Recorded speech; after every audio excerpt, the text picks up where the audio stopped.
Good morning, students. Welcome to session 3. In this session, we are going to learn law of conservation of energy, power, and commercial unit of energy. So let us start.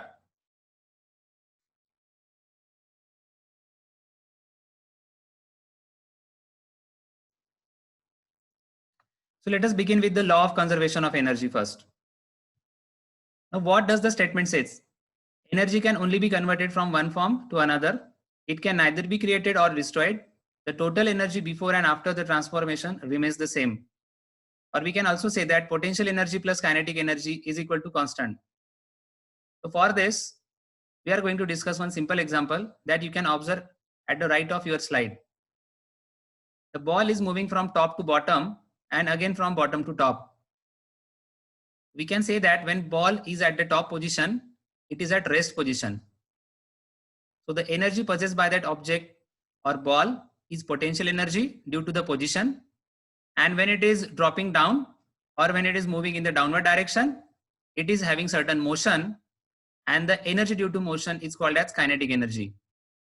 So here we can say that when it is at a certain position, it is having a potential energy, and when we release the ball in the downward direction, it possesses some motion, so that potential energy is converted into kinetic energy. So this is how there is a conversion of energy from one form to another form. Now let us discuss about the power. Now the definition of power is defined as the rate of doing work or the rate of transfer of energy. The formula for power is work upon time. Mathematically, we can say that power is defined as work done per unit time. More is the work done, more will be the power required. So here we can say that power and work are in direct proportion. Capital P is the letter which is used to denote the power. W is used to denote the work, and small t is used to denote the time. Now, what is the SI unit of power? As we know that the SI unit of work is joule, the SI unit of time is second.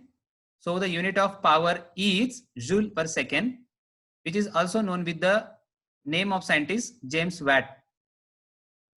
Now, when power consumption is very large, at that time we are using the unit of power as 1 kilowatt, which is written as 1000 watt and also written as 1000 joules per second.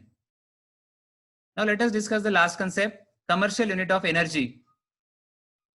Now, when the consumption of energy is on large scale, we are using this unit. Now mathematically, 1 unit is equal to 1 kilowatt hour. So that 1 kilowatt hour is further written as 1 kilowatt into 1 hour.